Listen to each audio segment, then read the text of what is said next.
Hello বন্ধুরা, আশা করি সবাই ভালো আছে। আজ আমি আপনাদেরকে দেখাবো খুব সহজে কিভাবে টার্কিশ মুরগি রান্না করা যায়। আমি প্রথমবারের মতো টার্কিশ মুরগি রান্না করেছি, সেটা আমি আপনাদের কাছে শেয়ার করতে চাই। চলেন দেখে নেওয়া যাক আমি কিভাবে আজকে টার্কিশ মুরগি রান্না করেছি। আমি এখানে 2 কেজির মতো টার্কিশ মুরগি নিয়েছি এবং সাথে বড় 2টা পেঁয়াজ এবং 10টা ঝাল কেটে নিয়েছি। প্রথমেই বলে রাখা ভালো, আমি এখানে অলিভ অয়েল তেল ইউজ করেছি, আপনারা যে কোনো তেল দিয়ে রান্না করতে পারেন। আমি এখানে গোটা 2টা তেজপাতা দিয়েছি এবং দারুচিনি, ডাল, ফল, লবঙ্গ সবগুলোই দিয়ে তেলে ভালোভাবে ভেজে নেব। এটা ভাজলে অনেক সুন্দর হয়। এটা তেলে ভেজে নিলে ফ্লেভারটা অনেক সুন্দর আসে এবং খাবারের স্বাদটা অনেক বাড়িয়ে দেয়।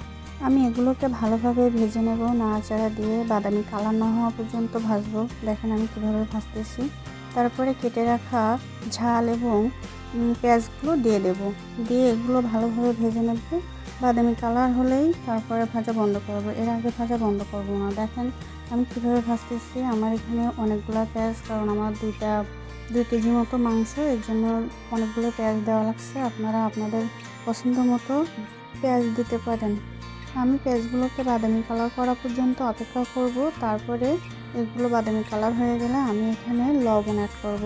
আমি এখানে 2 চামচ লবণ দিয়ে দিলাম, কারণ যেহেতু এখানে আমার 2 কেজির মতো টার্কিশ মুরগি, সেহেতু আমি 2 চামচ লবণ ইউজ করতেছি। আপনাদের পছন্দ মতো, স্বাদ মতো আপনারা লবণ দিতে পারেন, সেখানে কোনো সমস্যা হবে না। দেখেন আমি এখানে সবগুলোই মশলা দিয়ে দেবো একে একে আপনারা। তারপরে আমি এখানে ঢাকনা দিয়ে পেঁয়াজগুলো হালকা সিদ্ধ হওয়া পর্যন্ত অপেক্ষা করব। তারপরে ঢাকনা ওঠানোর পরে আমি এখানে আদা রসুনের পেস্ট দিয়ে দেবো। আমি 2 চামচ আদা রসুনের পেস্ট দিয়েছি, আপনারা আপনাদের পরিমাণ মতো দিতে পারেন।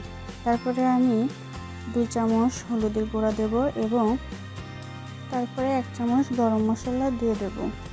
আমি এখানে 1 চামচ গরুর মাংসের মশলা অ্যাড করেছি, আপনারা চাইলে দিতেও পারেন, নাও পারেন, তবে দিলে একটু স্বাদটা বাড়ে। এই যা আমি এখানে আরও দিয়েছি শুকনো লঙ্কার গুঁড়া 2 চামচ, আপনারা আপনাদের ঝাল অনুযায়ী আপনারা শুকনো লঙ্কার গুঁড়ো দেবেন। তারপরে আমি এখানে ধনিয়া গুঁড়া এবং জিরে গুঁড়া অ্যাড করেছি।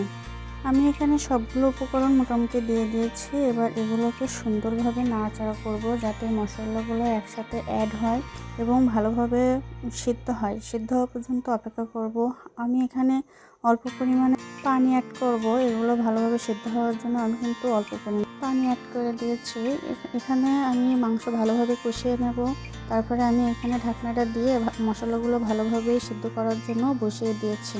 দেখেন আমার কিন্তু ভালোভাবেই সিদ্ধ হয়ে গেছে। এখন আমি এখানে মাংসগুলো দিয়ে দেব। আমি আগে থেকেই ধুয়ে রেখেছি মাংসগুলো। দেখেন আমার মশলাগুলো ভালোভাবে কষানো হয়ে গেছে। আমি এখানে এবার অ্যাড করব মুরগির মাংস। আর একটা জিনিস খেয়াল রাখবেন, মশলা যত বেশি কষাবেন আপনার মাংসের স্বাদও কিন্তু তত বেশি হবে। দেখেন আমি এখানে এবার মাংসগুলো একে একে সবগুলোই দিয়ে দেব, কারণ আমার মশলা ভালোভাবে কষানো শেষ। আমার মতো করে মশলা কষিয়ে মাংস দিবেন, দেখবেন মাংসের স্বাদ অনেক গুণে বেড়ে যাবে।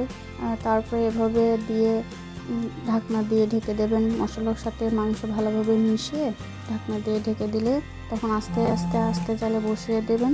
এরপরে আমি ঢাকনা দিয়ে ভালোভাবে চেপে দিলাম। দেখেন আমার মাংস কিন্তু প্রায় কষানো শেষ। আমি এখানে 10-15 মিনিট কষানোর পরে আমার মাংস থেকে অনেকগুলো পানি বের হয়েছে, যার জন্য আমি কিন্তু এক্সট্রা কোনো পানি ব্যবহার করিনি। তারপরে আমার মাংস থেকে অনেকগুলো পানি বের হয়েছে, আপনারা চাইলে পানিও না কম দিতে পারেন। আমি কিন্তু এখানে এক্সট্রা এখনও পানি দেইনি, মানে ঝোল যেটা বলে সেটা কিন্তু এখনও ব্যবহার করিনি। তার আগেই মাংস থেকে অনেকগুলো পানি বের হয়ে গেছে। আসলে এই মাংসটা গরুর মাংসের মতোও না, আবার সাধারণ মুরগির মাংসের মতোও না, এটা কিছুটা শক্ত কিছুটা নরম। তারপরে আমি এখানে কষানো শেষে অল্প পরিমাণে পানি দেবো, কারণ আমার গোশত থেকে অনেক পানি বের হয়েছিল, যার জন্য আমি অল্প পরিমাণে পানি দেবো, কারণ আমার মাংসটা অলরেডি সিদ্ধ হয়ে গেছে। যার জন্য এক্সট্রা আমি অল্প পানি দিয়ে এটাকে বেশিক্ষণ না 4-5 মিনিট জাল দিলেই আমার কিন্তু মাংসটা রেডি হয়ে যাবে। আমি ঢাকনা দিয়েই 5-6 মিনিট অপেক্ষা করব এবং তার ভিতরে আমার কিন্তু মাংসটা রান্না হয়ে যাবে। আপনারা চাইলে কষানোর সময় অল্প পরিমাণে পানি দেবেন বা নাও দিতে পারেন, তাহলে দেখবেন আপনাদের মাংসটা অনেক ভালো হবে। আমার কিন্তু দেখেন এখানে রান্না প্রায় শেষ, আপনারা দেখতেই পাচ্ছেন যে আমার রান্নাটা প্রায় শেষ হয়ে গেছে এবং দেখতেও কিন্তু খুবই সুন্দর লাগতেছে। বা আপনারা যদি খেতে চান তা বাড়িতে একবার হলেও এভাবে ট্রাই করে দেখবেন, এভাবে রান্না করলে টার্কিশ মুরগি খুবই সুন্দর এবং সুস্বাদু ঘ্রাণ পাবেন। আমি যেভাবে মশলা কষিয়ে নিয়েছি, আপনারা যদি ওইভাবে রান্না করেন তাহলে বিশ্বাস করেন খুবই মজা এবং খুবই সুস্বাদু হয়েছে। আপনাদের যদি ভালো লেগে থাকে তবে একটা কমেন্ট এবং একটা সাবস্ক্রাইব করে যাবেন। আল্লাহ হাফেজ, ভালো থাকবেন সবাই।